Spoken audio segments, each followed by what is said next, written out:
Olá, eu sou o professor Luiz e este é o último vídeo da sequência Matriz Instrucional na Prática. A gente vai trabalhar nesse vídeo sobre a coluna Avaliação.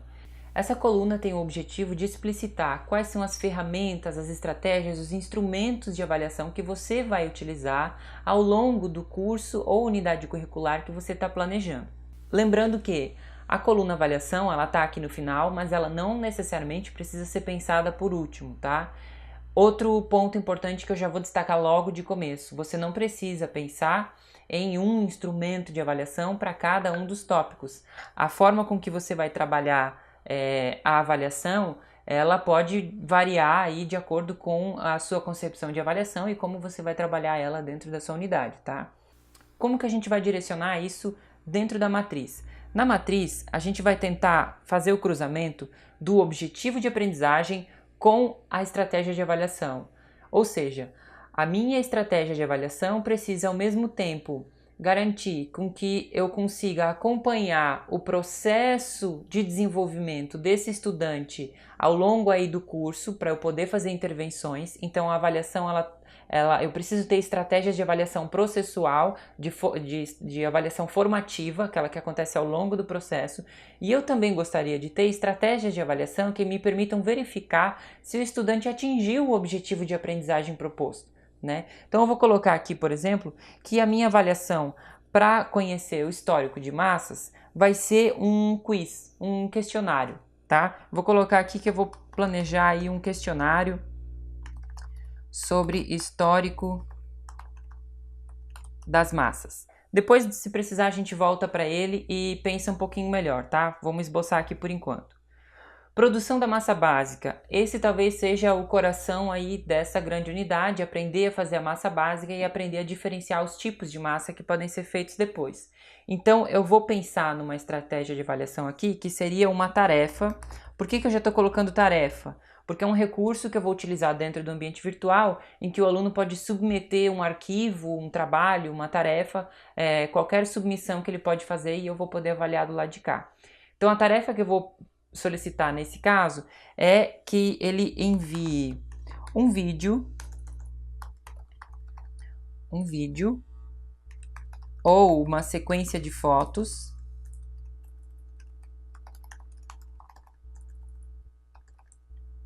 acompanhada de descrição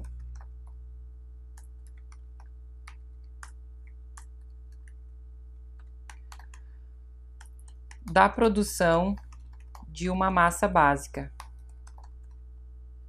tá?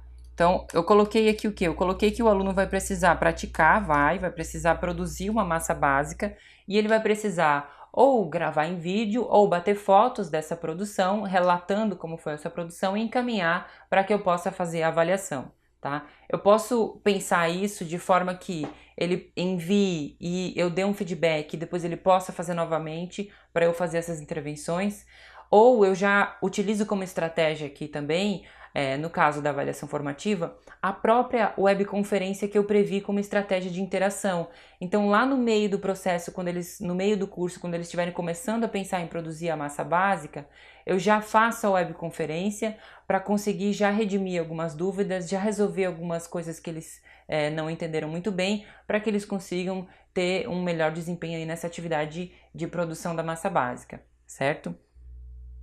Vamos passar aqui para tipos de massa. Tipos de massa, massa longa recheada. Eu vou botar aqui também que vai ser uma estratégia, vai ser um questionário, tá?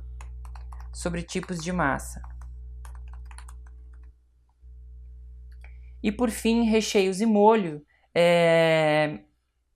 Vou avaliar aqui, por exemplo, avaliar uma proposição de receita. Vamos fazer o seguinte, ele vai precisar, tarefa, ele vai precisar enviar uma receita autoral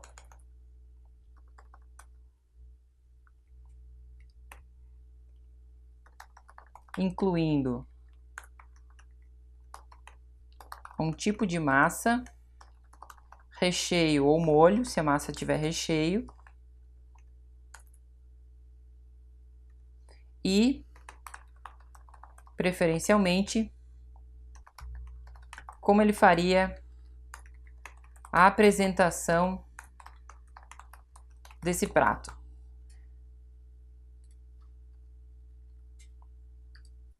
O que eu estou avaliando aqui? Eu estou avaliando um pouco além daquilo que eu estou colocando aqui sobre tipos de massa.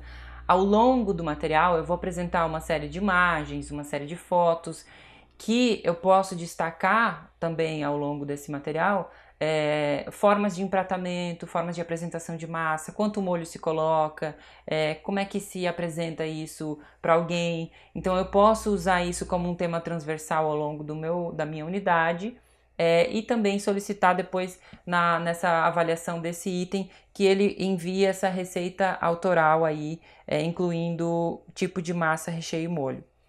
O que eu vou fazer agora? Eu vou retomar os instrumentos que eu esbocei aqui e vou pensar como que eu posso trabalhar a composição da nota do aluno dentro desse curso.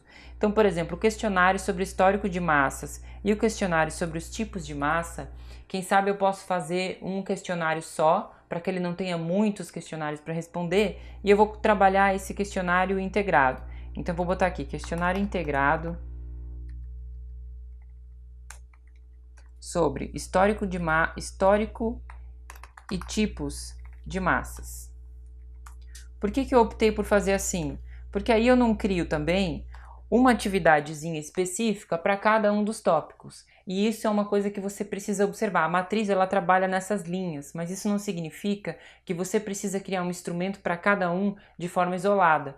Às vezes você vai trabalhar um curso, por exemplo, como esse, que você define, por exemplo, uma entrega final, um projeto ou algo nesse sentido, que já dá conta de você observar tudo que você trabalhou ao longo da unidade, né? Então nem sempre você precisa ter um instrumentinho específico para cada um desses pontos. O que é importante você pensar? Formas de você acompanhar o processo, tá? Então não pensar em avaliação só lá no final, mas pensar em formas de você acompanhar o desempenho e evolução do estudante no processo desse curso.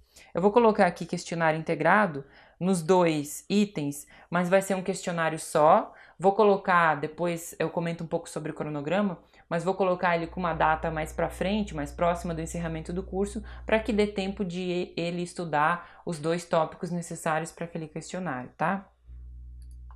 A tarefa de enviar uma massa básica, ele produzindo a massa básica, eu vou colocar aqui que ela vai ser obrigatória, evidentemente, né? Ah, eu não coloquei o peso aqui, né? Vamos supor aqui, vou dizer que esse aqui está valendo 20% da nota, tá? Vamos supor que essa tarefa aqui vai valer 60% da nota. Esse aqui também é 20, porque já estava lá. Vou até tirar aqui de cima para a gente não repetir, tá?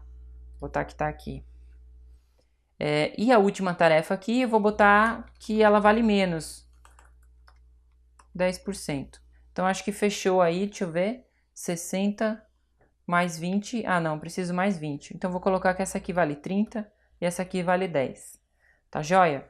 Então, essa distribuição, evidentemente, que fica a seu critério, como que você vai querer trabalhar isso na unidade curricular, qual peso você vai dar em cada estratégia avaliativa, e você pode ter estratégias de avaliação que não são somativas, ou seja, que não vão fazer necessariamente composição de nota. As minhas estratégias de interação já têm um viés de avaliação formativa. Por quê? Porque eu estou prevendo que eu vou fazer o acompanhamento, vou fazer a mediação e vou trabalhar nesses fóruns e nessa webconferência com os estudantes. Então eu já vou conseguir identificar como que está o progresso deles antes de aplicar um instrumento final de avaliação, por exemplo.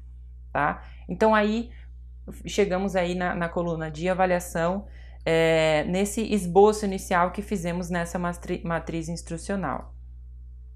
O que a gente tem de comentário, o que a gente pode entender até aqui? Essa matriz, ela é elaborada inicialmente como esboço, mas a partir do momento que você for construindo e for desenvolvendo essa unidade ou curso, você pode ir alimentando e alterando esses elementos, deixando ela um pouco mais detalhada, tá? O ideal é que a coluna de avaliação, ela especifique, por exemplo, como é que vai ser, qual vai ser a ferramenta utilizada, o instrumento utilizado para você avaliar, né? E o que você vai estar avaliando. Depois você vai poder descrever também em questão de critérios. E esses critérios, o ideal é que eles estejam relacionados com os objetivos. Então precisa ser um instrumento que dê conta de observar, por exemplo, que ele atinge os objetivos, tá certo? Acho que seria isso então. Esse vídeo encerra a série sobre matriz instrucional na prática. A última coluna que nós temos nessa matriz, nesse modelo de matriz aqui, é de acompanhamento e mediação, mas eu vou deixar ela em branco porque ela vai ser trabalhada numa outra unidade curricular que vai tratar especificamente sobre esse tema, tá? Então a gente fala sobre isso mais pra frente. Espero que você tenha compreendido a proposta dessa matriz e que consiga utilizar ela aí no planejamento das suas unidades curriculares ou curso. Até a próxima!